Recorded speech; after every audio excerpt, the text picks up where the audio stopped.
evening, everyone, and welcome to Monday Night Travel with Rick Steves Europe. My name is Emily Burks, and I am delighted to be your host this evening. Tonight, we are headed to Liverpool to explore the city's everyday charms and, of course, make a musical pilgrimage to some important Beatles sites. So, everyone, please join me in welcoming our tour guide for the evening. She is a certified Blue Badge guide, she is a Liverpool native, and she is an expert on all things the Beatles. She's Jackie Spencer. Hi, Jackie. Hi, Welcome to Monday Night Travel. hi Emily. Hi everyone. Well, I just mentioned that you are a holder of the coveted blue badge, Jackie. So I was wondering if you could tell us what exactly a blue badge is. Well, I'm wearing it here. So it's a training course we do as tourist guides. So we can be recognized by the big tour operators. There's no law or anything that says you need to be a qualified guide. But when you see this badge in the lanyard, it means that we've been through the mill. We've done years of training and we're continual professional development and things. So we are known as the best, Britain's best guides, they call us. Well, I am so happy to hear we have the best of the best for this tour of Liverpool, and I'm very excited to see your hometown through your eyes. But before we start, I have just a couple very important questions for you. Starting with, what is a Scouser? I have been doing my homework, and I have learned that the people of Liverpool prefer not to be called Liverpudlians, as us outsiders may call them, but Scousers instead. So I was hoping you could tell us a little more about that term. Well, we don't mind both. Liverpudlians are fine as well. But a Scouser, it's the nickname for Liverpool people.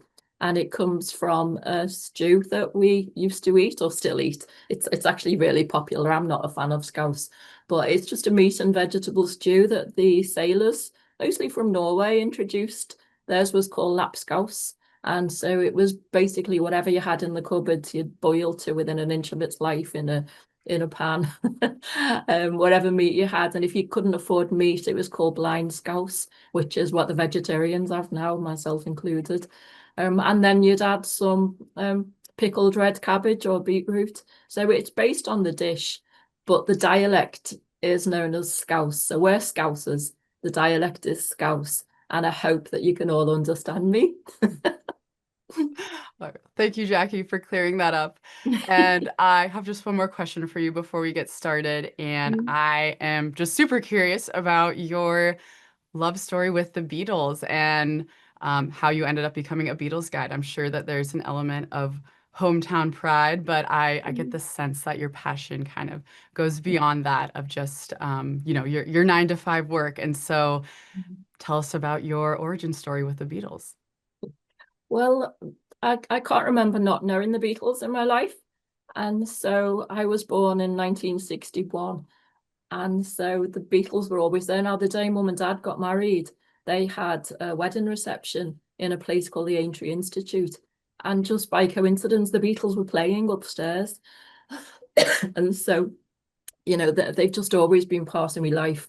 Well, it sounds like your story with the Beatles, your story and the story of the Beatles is very much entwined. So again, I'm very excited to see the city through your eyes.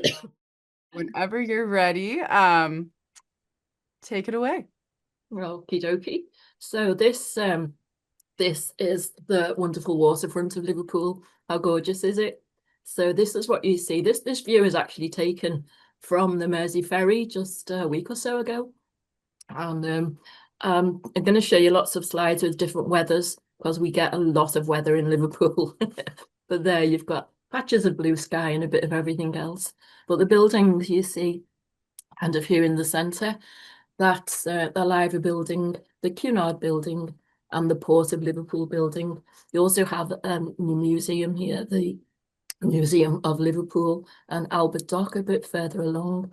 So this skyline is recognisable, I think anyway. I mean, I see it all the time, obviously, but I think it's recognisable world over. But we'll go to where Liverpool actually began, the very beginnings of Liverpool. you always have these signs are all over the place now, aren't they? But that's our Liverpool one.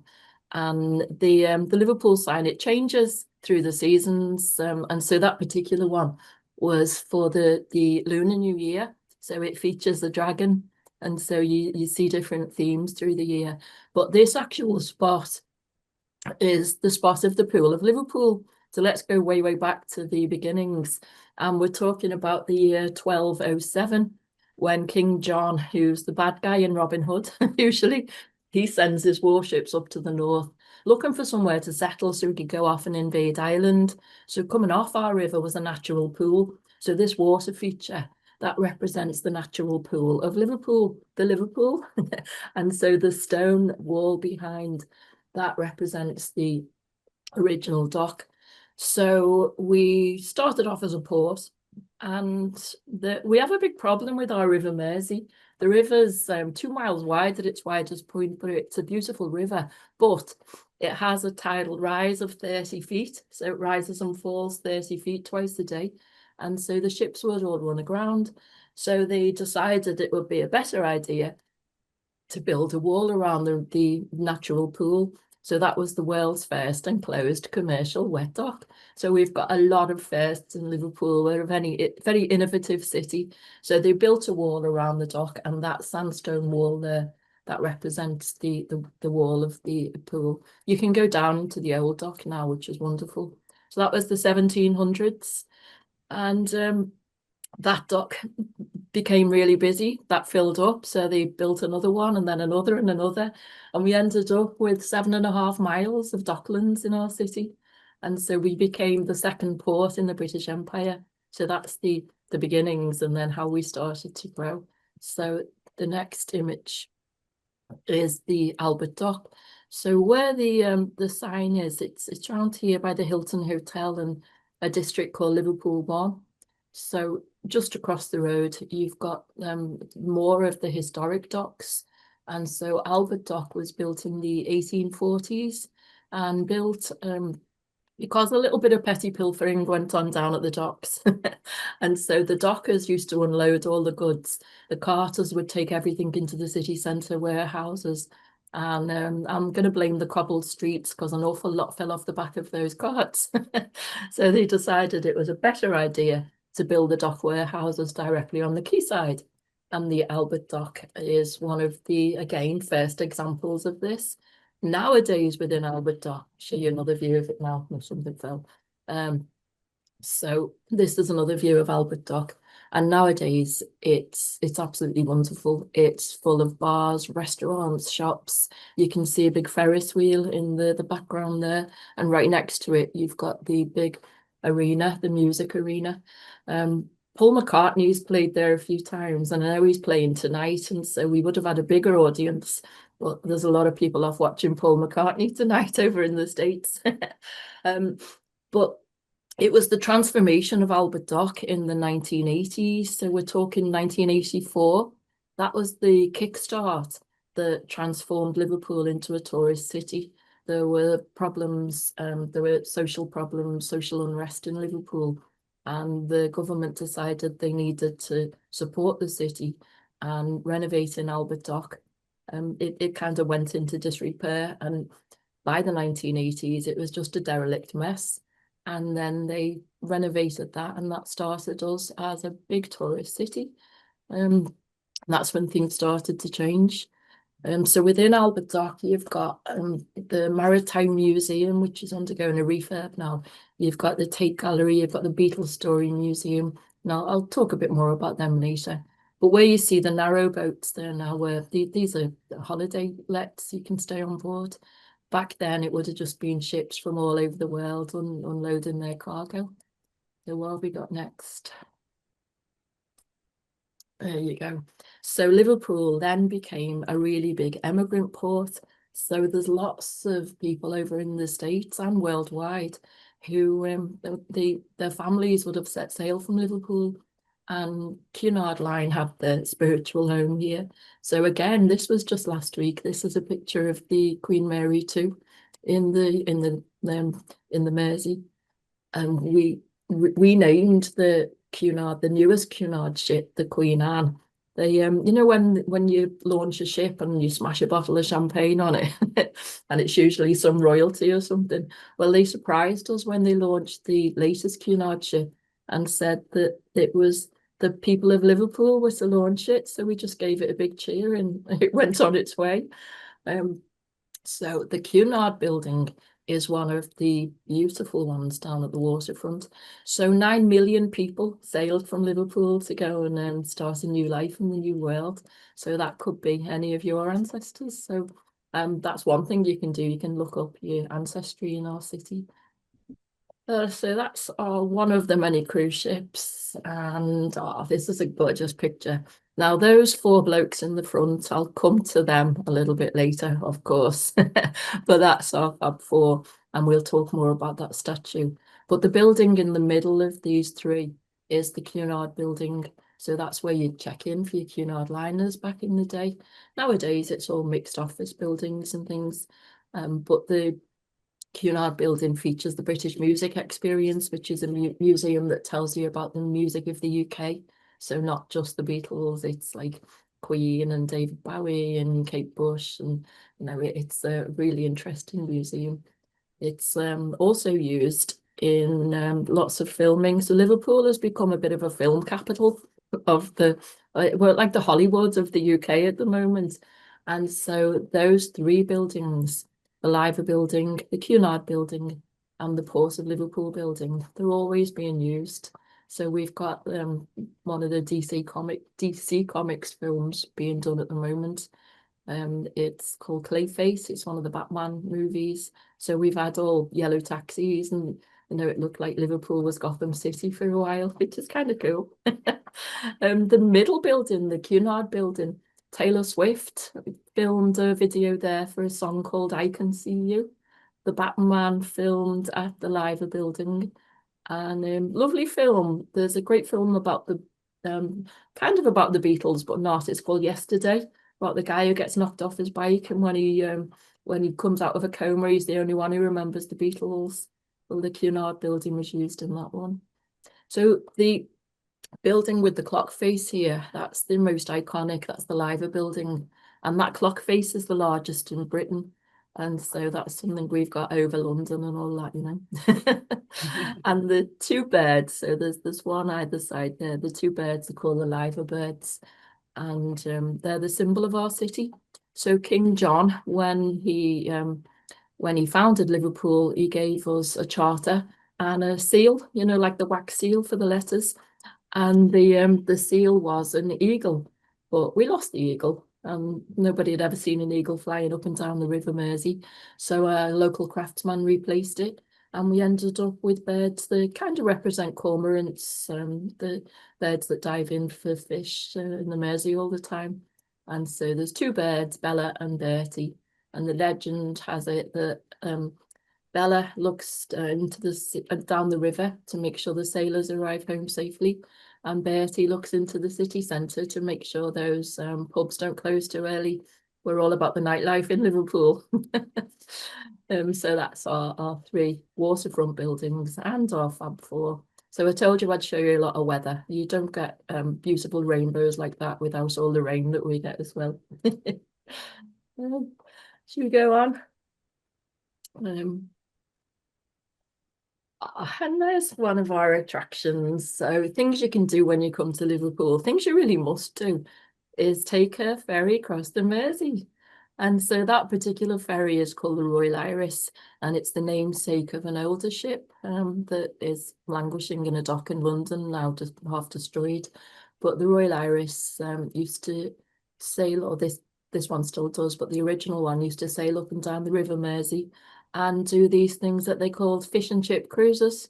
So you'd go on board, you'd get fish and chips, and you'd watch a band play. And quite often, maybe about 7 times, that band was the Beatles. So imagine jumping on board a ferry and the Beatles were playing. And again, I mean, I'm going to come on to the Beatles later on, because obviously they're a huge chapter in our story, but the thread of the Beatles runs all the way through our city. So the next image is of a very special Mersey ferry, this one. So the one we've just seen, that's the regular colours, just black and red and white. And in fact, there's one of those moored in the Albert Dock where you can just go on board and have a drink. It's kind of cool. And there's a brand new one being made and being built in the shipyard. Anyway, so this one is a very special ferry, and it was commissioned to be designed in 2017 to be painted up in 2017. So they needed a way to commemorate two things. One was the end of World War One, and the other, that was 100 years, and it was 50 years since Sergeant Pepper's Lonely Hearts Club Band. And so they managed to do that by painting the ferry in the style of a dazzle ship. We call it the Razzle Dazzle. But they commissioned pop artist Peter Blake to design the ferry. Peter Blake was the one who did the iconic cover of Sergeant Pepper. And so we've got a floating work of art there in the Mersey. And the ship you can see in the background, Stena Line, that'll be going off to Ireland. So we still have plenty of sailings in and out of Liverpool as well as the cruise ships. So you can get to the Isle of Man or Ireland from Liverpool. So, what have we got next? This is just a small selection of our museums and galleries, so you can have a very cultured time in Liverpool. And you can do it on the cheap as well, because our national museums and galleries, they're all actually free to enter. And so the Walker Art Gallery here is beautiful. The Walker Art Gallery and the World Museum at the top corner there, they're both on a street called William Brown Street, which is just a magnificent street full of civic buildings. But the Walker Art Gallery, it features famous works of art. It features lots of pre-Raphaelite paintings, some modern stuff as well. It even features a painting by a Beatle called Stuart Sutcliffe. He was the bass player of the Beatles in the early days. And it's just wonderful galleries, nice little cafe and things as well. And then the World Museum, that features it started off as the natural history collection of our local Earl, but now it's got lots of the stuff from Egypt, different exhibitions all the time. It's a place that I loved as a child, so I love to take my own grandkids there now. So that's really nice. The other national museums, the Tate Gallery, and the Museum of Liverpool is the one down at the waterfront, which is wonderful. That's a very modern building. But we also have the Maritime Museum, and that features the International Slavery Gallery. Now, it's being refurbished at the moment, so it won't be open for another year or so. But the Slavery Gallery, we don't shy away from the fact that Liverpool was, a lot of this wealth was built on the back of the notorious slave trade. And so we don't shy away from that at all. And in fact, in William Brown Street, you'll find plaques telling you that how the people who William Brown, for example, and the Liverpool dignitaries, how they were part of the notorious slave trade. And so there's plaques describing the history. The two Beatles museums there. So you've got the Liverpool Beatles Museum, and that's on Matthew Street. That's an amazing collection of memorabilia, which is Pete Best. It's his brother's collection, and so 4 floors of amazing stuff. And then the Beatles story. Now the image I've put there is at Christmas time, and so there's a yellow submarine with all the Christmas lights right outside. The Beatles story is an amazing walkthrough experience with the life of our Fabs, and so you could just spend all your time in museums and galleries here. Jackie, if I may, Yeah. I in my research found that it seemed a lot of these museums were actually in walking distance. Mhm. Would you say that Liverpool is a pretty walkable city, or should travelers use public transit? How would you recommend getting around? The city centre itself is very walkable. And so, just for example, from maybe the Liver building at the pier head up to the Anglican Cathedral, that's probably the furthest distance. That'll take you half an hour max. but it's a nice walk through all the shops and the galleries and things. If you want to go further out, I mean, Liverpool, the metropolitan area of Liverpool is a big city, so you're talking about 100 square miles. And so to get to, say, for example, Strawberry Field, which we'll mention later, then you're about 7 miles from the city. So you will need public transport. But our transport system is great. We've got an underground system, we've got buses everywhere, and so it's a good system. Yeah. Perfect. And you mentioned sort of a rivalry with London earlier, and I just wanted to mention that I recently read that I believe you guys have the second most amount of museums, I believe, in terms of Yeah. cities around the UK. So Yeah, you're giving them a run for their money, we Jackie. absolutely are. We've many superlatives in Liverpool. And so yeah, I go to London, come here. I'll Yeah. go to London for a day and then spend a week in Liverpool. To get here actually from London, it's a good point. There's a train every hour from London Euston, and it brings you into Liverpool in 2 hours, 15 minutes. So you can do a day trip, but we'd prefer it you stayed a few nights. Yes, and it sounds like you have more than enough things to do to merit Oh, staying overnight. absolutely. Plenty of things. People are surprised by how much Liverpool has to offer if they haven't done the research before. It's a city of surprises. Where are we going next? As we yeah, look at this. Our incredible cathedrals. So we have two, which is unusual. We have the Anglican Cathedral and the Catholic Cathedral. So the strange thing is the very, very modern looking cathedral to the right, that one was completed in 1967, whereas the one that looks medieval, that one was completed in 1978. But the first cathedral, the Anglican cathedral, took 74 years to build. They started it in 1904, whereas the Catholic cathedral, they tried to build one in the 1930s and laid down a crypt. And it was to rival St. Peter's in Rome, but World War II intervened and it was considered frivolous to build a cathedral while the country was on its knees. And so there was a design competition and they came up with this very, very modern design. And they're both at the end of one street, and it's lovely that the street is called Hope. So Hope Street, cathedral at either end, and both cathedrals. Again, you can enter, you can go and look around for free. They have regular services as well. Um, but again, they'll ask for a donation. The Anglican Cathedral has got a real quirk about it because the architect, his name was Giles Gilbert Scott, and he also designed the telephone box. And so there's actually a phone box inside the cathedral, which is quite bizarre to see. It used to work. It doesn't work anymore. They've unplugged it. But you can go right to the top of that tower as well. And it's probably 10 minutes walk from one end of the street to the other via a few nice little pubs as well. So I love this picture. Because it leads me on to the next screens. So the the depiction there, the statue there is actually a very unusual depiction of Christ at the Anglican Cathedral. So all you need is love, and that is a good theme around Liverpool. You know, we are all about peace and love in our city, apart from one rivalry. You know what I'm going to say. There you go. Yes. It's the football. And so we have two Premiership teams in Liverpool, Championship teams, and Liverpool Football Club, that is Anfield Stadium. They're currently the champions of England.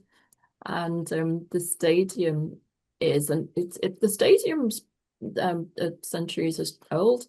Um, the late 1890s, but it's been expanded and added to over the years, and so that's a very modern block there. And when the football season isn't fully on, when in the downtime in the summertime, they have a series of concerts there. And so this year I saw Bruce Springsteen at Anfield. I've seen McCartney there. Sadly, I didn't see both together. So Springsteen played Wednesday and Saturday. I went on the Wednesday and Paul McCartney turned up on the Saturday with him. So I missed that one. Um, So it's exciting to wait and see what's going to be they have 5 concerts every year. The year before was Taylor Swift, and so yeah, Taylor Swift likes Liverpool.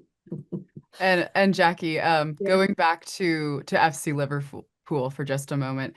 yeah, Yeah, I know liver or soccer is football, I should say. It's football. practically practically a religion Mm. in the UK.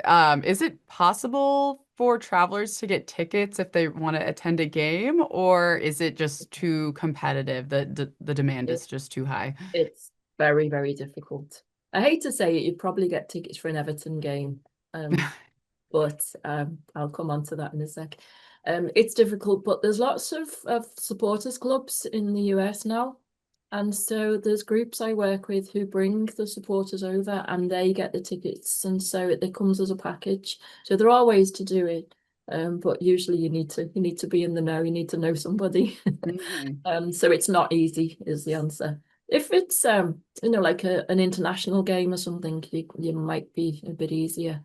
But I'm not kind of disparaging Everton, but you can often get tickets for the Everton games, and this is their brand new stadium, which I think it's absolutely wonderful. Now I am very impartial with them. People don't believe me that I'm impartial, but I don't mind which, as long as one of the teams are winning, I'm okay with that. And so I grew up. My dad's an Evertonian. My husband was a Liverpudlian. And so I'm okay with either team winning, but I am really impressed by the new Everton Stadium. Only started this season and I've not even been inside yet, but the images I've seen are great and it's really livened up that particular area of town. Um, and so it's really helped the regeneration of the Dock Road, we call it. And so I'm excited to see what's going to happen with Everton this year. Maybe they might pull the socks up and do a little bit better.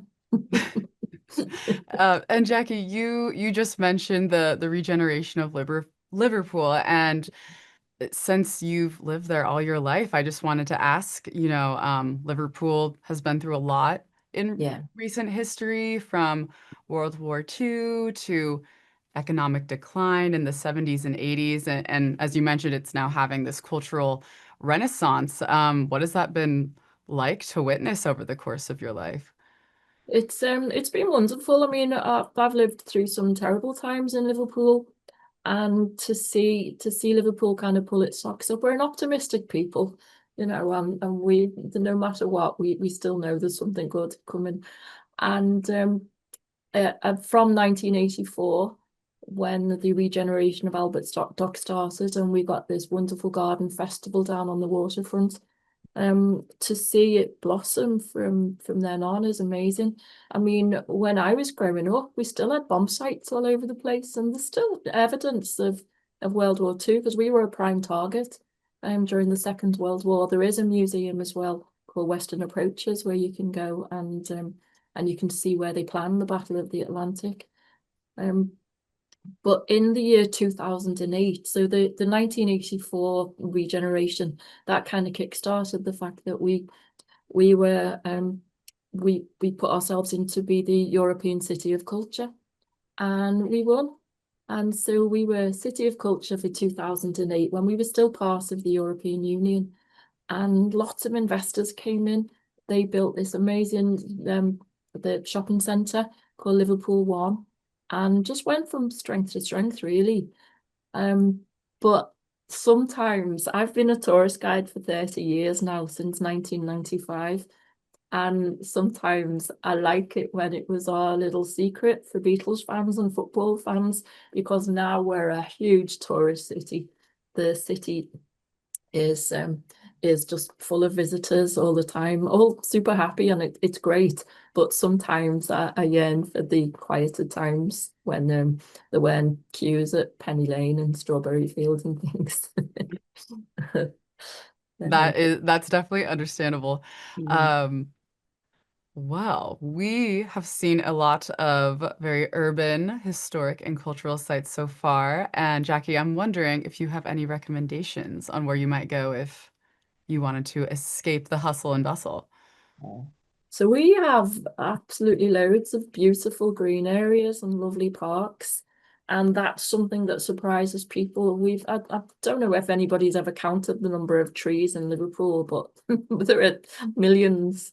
And this is just one example. This is Sefton Park, at the Boating Lake, where it does have a Beatles story actually between the Liverpool and the original Everton Stadium. So the new Everton Stadium is on the river, but the original one was the other side of this park that's called Stanley Park. And that's now used for the women's football. And the park there is called Stanley Park, which is named after a politician who went on to become Governor of Canada. And while Governor of Canada, he gave the Canadians a trophy in his name called the Stanley Cup. And so that's always a fact that some Americans and Canadians are interested in. But Sefton Park is about 3 miles from the city centre, and it's just beautiful. And without that boating lake, we might not have had the Beatles. So sounds far-fetched. But in the late 1920s, a young girl was walking through the park with her friends when she saw a young man, and he was wearing a bowler hat. So she told him his hat looked silly. And he said, well, that's a pity because you look beautiful. He took his hat off, he threw it in the lake, and that's how John Lennon's mum and dad got together. And so I always think if that hadn't happened at this boating lake, we'd have no John Lennon, no Beatles. I wouldn't be here speaking to you. And lots of thank for it. One of the beautiful things in this park as well is our palm house. And so Sefton Park Palm House is lovely. It was built in the 1870s, and it was a collection from a man called Henry Yates Thompson, who travelled the world bringing back species of plants, and so he built a conservatory for them. So nowadays you can get married there. You can just go in and have a cup of coffee if you don't want to do anything drastic as marriage. And quite often it's used for filming as well. So there's a great series starring Gemma Coleman as Queen Victoria, and they used this as the Crystal Palace because that doesn't exist anymore. So they filmed it here. And just around the corner from Sefton Park Farmhouse, just a few minutes drive away, is this place. Yes. So now I This can talk place about the you mean Beatles with. exactly. I think I know this place. Have you heard of it? Yes. So yeah, Penny Lane is literally around the corner from Sefton Park. It's walkable as well. And this place is the Penny Lane Development Trust. It's a lovely little place halfway along Penny Lane itself, and run by my friend Julie. And it's a kind of nice symbiotic thing. So Beatles fans will come and spend money in the gift shop and give donations, and that money goes into the local community. So it might provide classes for the kids and yoga classes for the elderly. It's just a wonderful place. But Julie's very clever at at scavenging. Sorry, Julie. But when she finds out that things that have got Beatles connections are going to be scrapped or they're moving away, she gets them and brings them here. So for example, this yellow submarine there, that is a real submarine. Funny enough, it does actually work, but it was used at the premiere of the film Yellow Submarine. At one time it was over the entrance of the cavern, and they gave it to Julie for here. There's the wonderful graffiti wall there, and these roses, that's the McCartney rose bush. My friend Jean donated that. And if Paul McCartney smells as good as those roses, wow, he must smell good. They're beautiful. And right over there, there's somebody stood there. That's a little garden. I didn't take a picture of it for this. You have to come and see it. But it's just a little garden that I made for George Harrison. So I'm a George Harrison fan, as you can tell by my cup of tea. So yeah, Penny Lane. It's just introducing the Beatles really. And now I'll tell you about these guys at the waterfront. And so the statue represents the last time the Beatles ever played Liverpool, and that was the Christmas shows of 1965. So it's how they looked, how they were dressed, and things, how their hair was around about that time. But the sculptor Andy Edwards, he added some little Easter eggs to there's like little nods to the future. So Paul is holding a cine camera there.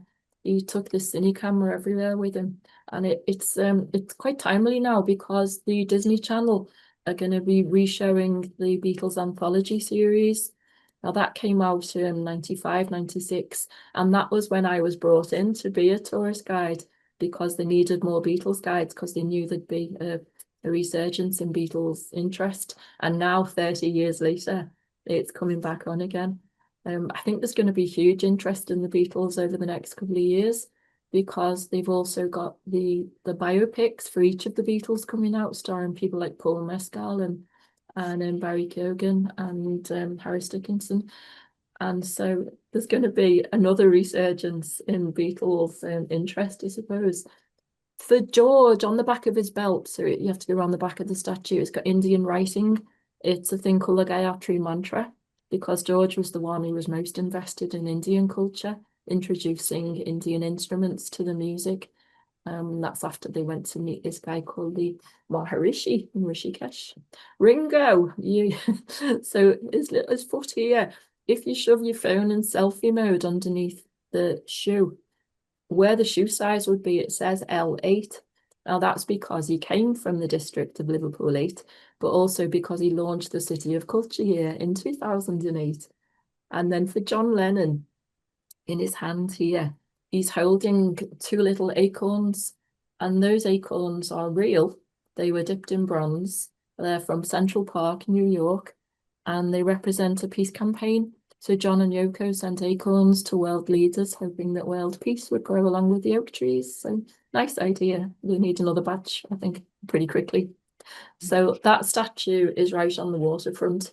So if you get off your ferry, it's there waiting for you, or even off your cruise ship. The great thing about the cruise terminal in Liverpool is you cruise right into the heart of the city. So you literally step off and you the 3 minutes walk away from these statues. So it's a great place to come and cruise.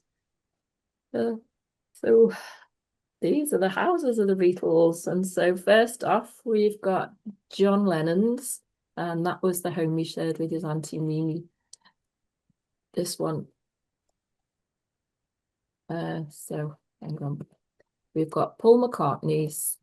I'm going to get rid of George's for a second because these two houses are National Trust properties, which means you can go inside and have a good look around, see how it was when the boys grew up. So George Harrison's little two up, two down. That's in a place called Arnold's Grove. So a two up, two down house. It's 2 rooms upstairs, 2 rooms down, no bathroom, outside toilet. And that's how him and Ringo lived. So they both lived in these little two up, two down houses. They lived in, I mean, there's probably about 20 different Beatles houses around Liverpool. And so George's second house, the one he moved to after this, that one is now an Airbnb, so you can stay in the house. And Ringo's will be a rental property soon. Also one of John Lennon's, this beautiful little cottage in Woolton Village. That one is you can rent that one to stay in. But these two, the National Trust take you in factor. Oh, let me before I go on to the next slide, let me just show you a little quirk of Liverpool. So can you see here next to Ringo's pink front door? And the pink is a tribute to my friend Margaret, who used to live there. So you can see there's you call it a trash can, a rubbish bin. And it's a beautiful psychedelic bright purple. The reason for that is we're very diplomatic in Liverpool. We like to find solutions rather than cause problems. So when they were changing the corporate colour of our city, they went to the people and they said, what colour do you want everything to be? And half the city said red for Liverpool. The other half said blue for Everton. So we got purple to keep everybody happy. And you can buy little miniature ones of these. I tried to find mine to bring with me. I couldn't find it. But on the front, I don't know what you call them, but we call them wheelie bins. So they've got little wheels on. And on the front is a live bird and the slogan that says, I've wheelie been to Liverpool. Terrible fun. Anyway, back to the National Trust. So this is the minibus that picks you up. There's a couple of pickup points in the city, and it takes 15 people at a time inside the homes of Lennon and McCartney. it takes you about up to about 3 hours to do it. And it's wonderful to go inside and just see how the boys lived and find out more about their beginnings and their personalities, I suppose. Jackie, I have to say, I love visiting the homes of artists when I get the chance to when I travel. And I think I'm just sort of fascinated by like the Mm. growing conditions of an artistic genius. Mm. And yeah, I guess I'm just curious, what um, more do you feel like you can take away from their homes that maybe you wouldn't get in the museum? I know you mentioned just a little more of their personalities, but is there Yeah. anything that surprised you there, maybe in either of the homes? Yeah, so the thing that surprises a lot of people is the fact that John Lennon came from quite a nice background, and his house is what we'd call a bit posh. So John had a different childhood, I suppose. He didn't live with his mother. He lived with his auntie and uncle in a really nice house in Woolton. So you've just seen the image of it, but Woolton itself is a really lovely part of Liverpool. And John's house was really quite posh and quite sweet. Um, when you stay in John's house, to me, it feels as though you're in your auntie's who you were scared of spilling something. You know, you've got to sit and be really good because it's all very nice and pristine. Tiny little bedroom where he dream of becoming bigger than Elvis. So you know the bedroom is decorated the way it was when John lived there. Um, Poster of Brigitte Bardot on the wall. But then you go to Paul's house, which is we call it a council house. It's like a project. And so the government owned the house and rented it out cheap. And Paul's mother was a midwife. And so the house kind of came with the job, I suppose. And Paul's house is lovely and friendly, and you feel as though you can relax there. I always think about you always had an auntie who let you lick the spoon when you was making cakes. I always think of that when I go to Paul's house for some reason. But Paul surprised everybody there a couple of years ago for the show Carpool Karaoke. And I'll tell you how he surprised me a bit later on as well. Um, but yeah, you see that the houses are tiny, and to know that these geniuses came from there, it makes them more humble. Do you know, you realize they weren't gods. It brings you down to their level, and you realize it was just through sheer determination, hard work, talent, and intelligence, I suppose, that they went on from humble beginnings to become the guys we're still talking about many years later. Mm-hmm. Mm-hmm. Yeah, it's very humanizing. So, Yeah, yeah, yeah, I totally. just, it sounds fascinating. So, Yeah, it thank you is. for sharing.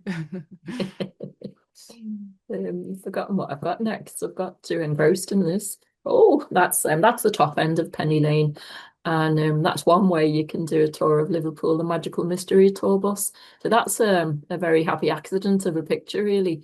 So in Penny Lane, the song. So this is where I'll talk about how the Liverpool places influenced their music now. So in Penny Lane, that's the shelter in the middle of the roundabout. So this is what they sing about in the song. Over here is the bank where the banker never wore his mac in the pouring rain. Very strange. And over there is the barber shop. So at this point, the Magical Mystery Tour bus was coming through, and that takes you on.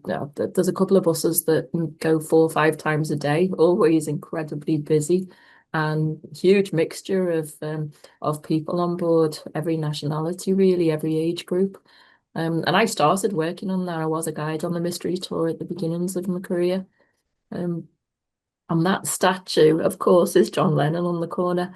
Although Paul McCartney wrote the song Penny Lane, he wrote a song.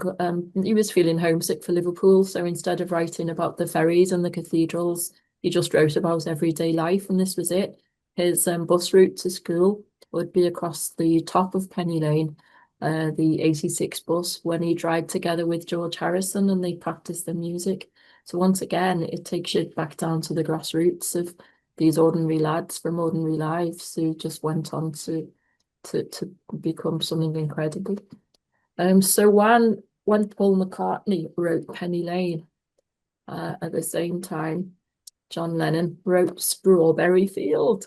So this is kind of an iconic image of Strawberry Field gates that I took years ago when they were um, they're campaigning to have the centre open. So Strawberry Fields was once a children's home, and John lived just around the corner. So he'd spend time there with the kids. So some of them he may have gone to school with. So his friends were there, and he'd jump over the back wall and just play in the extensive grounds there. So wonderful place. So this picture is used for a lot of the publicity in Strawberry Field now. And it was just a lovely one I took on a tour with a BlackBerry 10 phone, would you believe? And it had been foggy all morning. The fog lifted and the rays of sunshine came through. But nowadays, Penny Lane is, sorry, Strawberry Field is this incredible visitor centre. And so when it opened in 2019, I've had to kind of adjust all the tours because we need a lot of time here. These are the grounds of Strawberry Field, and the image here is of the original house that used to be there when John was a child. You've got a bandstand in the background there, which is where they have live music, and then the visitor centre's got a wonderful cafe. So I'll be there with I'll be there a few times this week actually, but next week I'll be there with the Beatles pilgrimage tour, and so they lay on food for them at Strawberry Field. Lots of events happen there, so it's a really great addition to the tours now, and it's just a nice place to visit, and also to help support a program that they run called Steps to Work, where young adults who've got barriers to finding work for whatever reason, they provide work experience and training for them. So once again, Beatles fans are paying into the community. You're buying things in the cafe, the gift shop, and that feeds into the community as well. So it's a really nice relationship. So I love Penny Lane and Strawberry Field. And then the St. Peter's Church is just up the road from Strawberry Field. And this is the place where John met Paul. And so it's the kind of origin story of the Beatles themselves. Lennon and McCartney, when John was playing at his local church, playing at an annual summer fete, and Paul McCartney was in the audience. And to cut a long story short, John asked Paul, did he want to join his group? And then many years later, the Beatles are pretty famous now. Well, if they've gone beyond famous, it was actually in the 1980s that they discovered this. And in St. Peter's Church, there's the grave of a lady called Eleanor Rigby. And so this was discovered years after Paul wrote the song. And Paul swears he never knew that existed. The song came from a combination of a shop he saw in Bristol and the actress Eleanor Bron. So years later, they discovered this grave, and it might have unlocked something in Paul's subconscious, but it's just a huge coincidence that you've got the grave of Eleanor Rigby in the place where John met Paul. There is a statue of Eleanor Rigby in the city as well, close to Matthew Street. And that's where we are now. There you have it, Matthew Street. So this is probably the most tourist area of Liverpool. Matthew Street is where you'll find the famous Cavern Club. And, there'll be people saying, but it's a replica. Yeah, it is a replica of the original Cavern, which it was an underground club. Started off as a fruit and vegetable warehouse. And a man went over to Paris, saw a club called Le Caveau de Huchette, a jazz club, and decided to try and translate that to Liverpool. And so he opened a club in an underground cellar, called it the Cavern, and only jazz at first, but then they allowed rock and roll to infiltrate, because once this band, the Beatles, started to play, the crowds really grew. There were queues down the street to go and see this band, the Beatles, and it became their club. They played the Cavern Club 292 times, they say. Nowadays, the Cavern is rebuilt slightly further down the street, but it's a faithful replica. And Paul and Ringo both played the Cavern Club since It's about 40 steps down now, and you do have to pay to go in the cavern nowadays. It's £5, which is well worth it because you get get live music all day long from 11 o'clock in the morning right the way through to the early hours. Um, and so it's definitely worth it.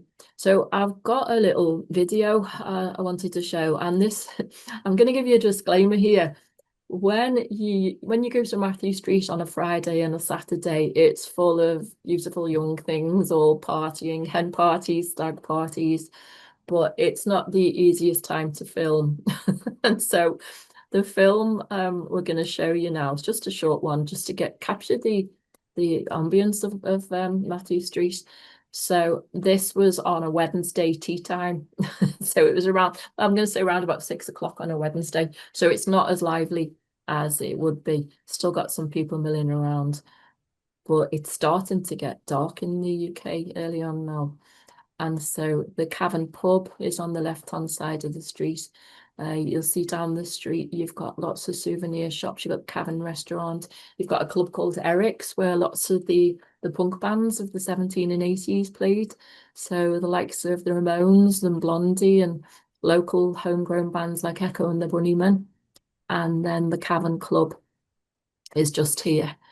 And so it's a must. And if you look online at the Cavern website, you can book a night when there's a Beatles tribute band on. They always have Beatles music, but the tribute band you can see a couple of times a week. But there's other bars like the Jacaranda, which is wonderful.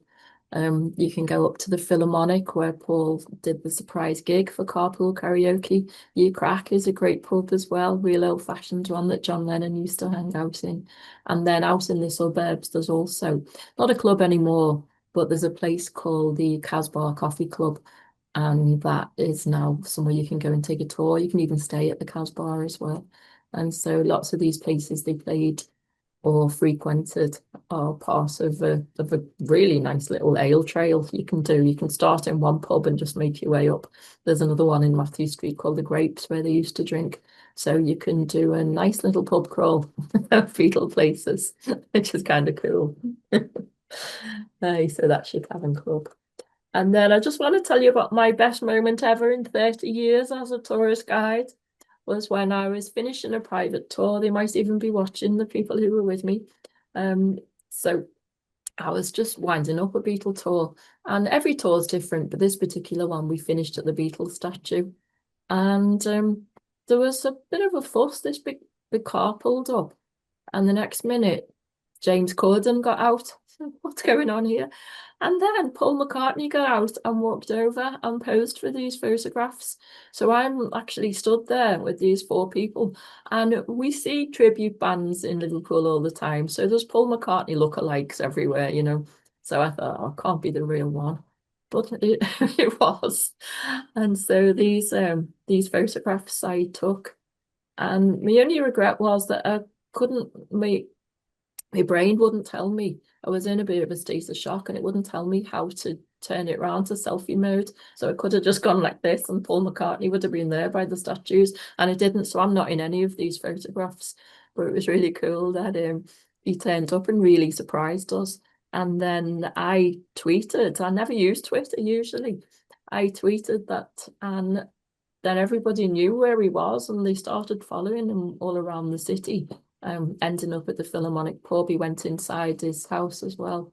But this was the first moment he showed his face. So that was really cool. I need to move on, don't I? I'm talking a lot. So yeah, that was my best moment ever on a tour. And then okay, so we're kind of just leaving Liverpool now. We've got all the gorgeous parks and things, but sometimes you just need to get out of the hustle and bustle of the city. So this is just a couple of places that you can travel within easy traveling distance of Liverpool. And so nice little day trips. And the closest is this. This is Chester. This is a beautiful Tudor style shopping district in Chester. And Chester's only 50 minutes away on the underground. And so you can go and take a look at this city with a beautiful cathedral.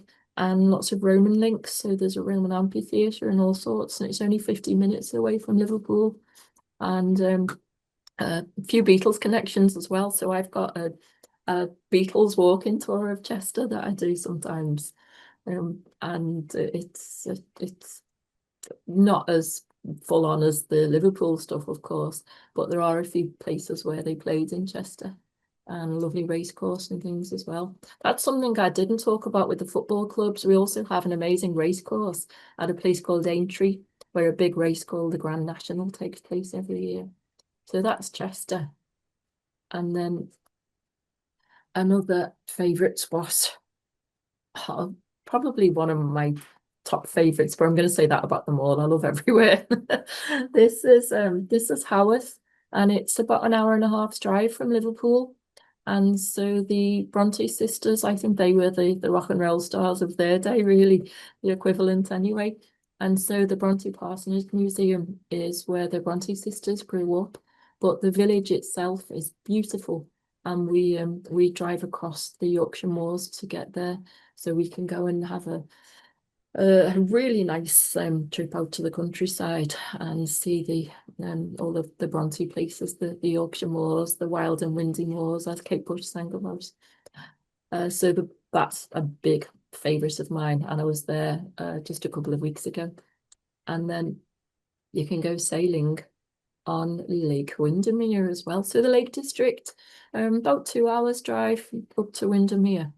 And so when you take a day trip up here, my favourite things to do is to sail across Windermere, take a vintage train, and then go and see where Beatrix Potter lived. And so her house is a National Trust property as well. So you can go and follow the trail of Peter Rabbit, or if you're a Wordsworth fan, you can go to Grosmere. It's just a beautiful place, and it's one of them places where you just, all the worries of the worries of the world just melt away when you're grounding yourself in that gorgeous countryside. It's really beautiful. And do you know what? I said the Bronte one was my favourite place. All of these are my favourites. And there's you can go off to Wales. Now, Wales, the border of Wales is only about an hour and a half from Liverpool, but Portmeirion here is the most glorious Italian style city, Italian style village, sorry, um, just in deep into Wales. It's about 2.5 hours to get to Portmeirion, but on the way we stop at Bangor where the Beatles met the Maharishi. We see castles because there's a castle every 10 miles in Wales. It's a wonderful country, and it feels as though you've gone abroad because all the language. Everything is dual language because the Welsh have their own language. But Portmeirion is beautiful. It was the setting for a television series called The Prisoner in the 1960s. And the Beatles have some links there. Brian Epstein kept an apartment here, and George Harrison celebrated his 50th birthday at Portmeirion. That's just ideas. If you were to base yourself in Liverpool, then it's really easy to get around the rest of the country and the north of England, um, just on a day trip from Liverpool. So it's a good place to base yourself. Aye, so I think that's about it now. I've talked forever. Thank you so much, Jackie. I love that all of those day trips are your favorites. So they must I know all it's hard to be out of choose. 10. All right. Well, thank you so much for that tour of Liverpool. We have quite a few burning questions for you. Many of them are Beatles related. A lot of people want to know what your favorite song is, so be prepared. I will ask you about that. But before we get to those questions, I do, of course, have a quick word from our sponsor. So, in keeping with the music theme tonight, the word from our sponsor is Rick Steves Europe, a symphonic journey. And this is a really special hour-long TV special that Rick created with the Cincinnati Pops Orchestra. And during the hour, they will play beautiful romantic era anthems from across Europe, accompanied by breathtaking visuals and, of course, some cultural insights from Rick, who unsurprisingly plays tour guide. So that is a free TV special that you can watch. I know Ben just shared a link to it in the chat, so thank you, Ben. And now I think it is time for a couple questions for you, Jackie. Okay. And let's see what we should start with. Peppa in our live audience, she was wondering if you could talk a little bit more about what the relationship that the people of Liverpool, as well as I guess just the Brits in general, how they feel about the Beatles, like what their relationship is to the Beatles. I think she's wondering also the tourists who come to Mm. view the Beatles sites, are any of them, British people, or are they you mostly getting people from all over the world? Yeah. So for myself, it's mostly people from around the world, but we do get British people on the Magical Mystery Tour bus, so just coming up for the weekend. Um, the majority of the people I work with are English speaking, so American, Canadian, Australia, New Zealand. Um, and there's no demographic really. It's all ages. It's and when they arrive in Liverpool. You know, the great thing, the Beatles are the draw that gets the people to Liverpool, but it's Liverpool that bring them back. And one of the proudest things I can say is that it's the people. The thing that people say the most is that they love the welcome they get in Liverpool. We're very Celtic in Liverpool. We're not the same as London. In fact, we're closer to Dublin and Belfast and to Cardiff and Edinburgh. All the other capitals of the nations were closer geographically and spiritually to all of those than we are to London. And so it's a different vibe in Liverpool. And yeah, the, not everybody loves the Beatles. But you can guarantee if you play a Beatles song at a family wedding, everyone will be up dancing. I That's for don't know if sure. that answered the question or not really. No, I think that in my research for this show, I've definitely learned that Mm. it's a city that's full of surprises. So I totally agree. People come for the Beatles, and there's Yeah, just this wealth of culture that awaits them. So absolutely. just all the more reason to visit. Um, all right. So I was personally very curious. Again, in my research, learned that the Beatles sort of emerged out of this Liverpool that was post World War II. Mm.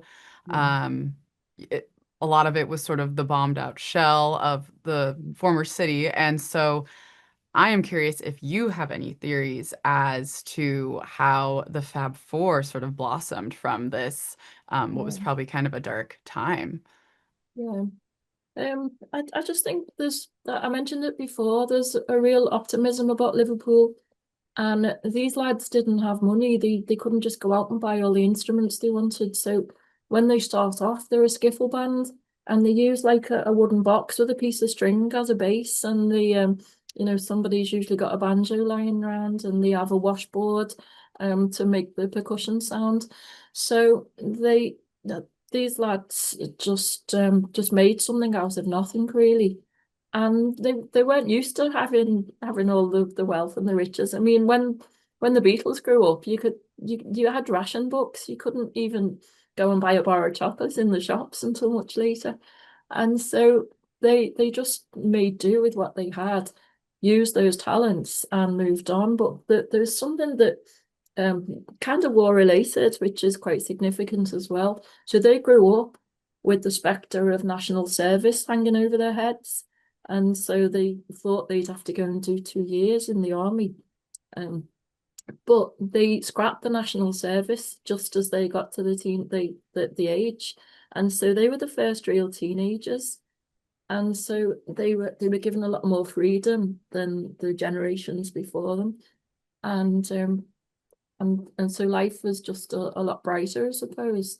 There was no spectre of war hanging over them. They didn't have to go into the army, so they could be themselves. And the Beatles just made the most of that. But it wasn't just them. I mean, it helps as well that there weren't any other distractions, like PlayStations and things and all the telly shows and that. And so to entertain themselves, they'd get out there and they'd make music. And Liverpool was in a great position because a lot of the ship the sailors would come in with records from around the world and especially from the USA. And so we were the first city in the UK really to hear all the rock and roll songs as they were coming in. So that influenced them.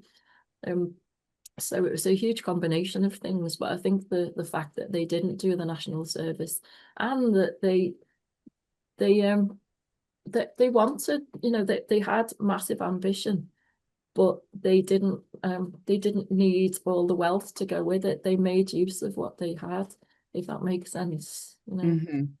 Yeah, it's very inspiring and very hopeful. Yeah, it really is. They just had talent, energy, ambition, and a little bit of fairy dust. And so people know that when I do tours, there's a little bit of magic about Liverpool, and the right thing happens at the right time. The right people came into their lives at the right time. Mm. Oh, I love that. And I think we have time for just one more question. So it's what everyone wants to know. What is your favorite Beatles song, Jackie? I'll tell you a different one every single time. Yeah. I honestly can't. I can reel off a few that I really love. And I think that my favorite album is Sergeant Pepper. So you asked about my story about the beginnings. When Sergeant Pepper came out, I was 6 years old. I'd just learned to read. And this album came out, which was all colourful and it had cutouts, and it was the first one to have the actual lyrics on the back. So I could read these lyrics. And so I loved the album of Sergeant Pepper, but individual songs, it's kind of impossible to choose one. I love Across the Universe. I love If I Fell. I love Something and While My Guitar from George. I love Fool on the Hill. So I could just go on and on, really, couldn't I? But the Yeah, answer is it's impossible to choose. I And know. it's And a question I ask on tours. I'll play your favorite song, and not many people can choose. there's so many. There's endless and There's there's one always for every more to mood discover. as well, isn't there? It depends what mood you're in. Of course. Yeah, and they have a song for every mood too. Yeah, So yeah, they they've do. got you covered. All right, Jackie. Well, thank you so much for joining us tonight. This has been so fun and so informative, and you are just an absolute delight. So, thank you so much for staying up late for us. Oh, that's okay. I can go to bed now, but I just want to say thanks to everybody who's been on tours with me, who've been sending me messages all day to say that you were checking in. So thank you very much, everyone, and hopefully I'll see some of you in Liverpool one day.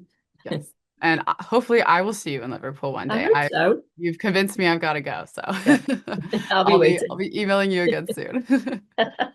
All Thanks, right. Emily. Thank you, Jackie. Okay, and thank you to everyone who has joined us this evening. I just want to remind you before we go that we are back next week to cover Liverpool, to cover some lesser known destinations around Liverpool with a Norwegian. So, oh, I'm so sorry. You still got Next Liverpool week on the we're going to brain. Norway. But next week we're going to Norway. I've got Liverpool on the brain, obviously. So next week we're going to Norway. I hope you will join us. And again, we will be seeing those lesser known gems around Norway. So I hope to see you there and happy travels.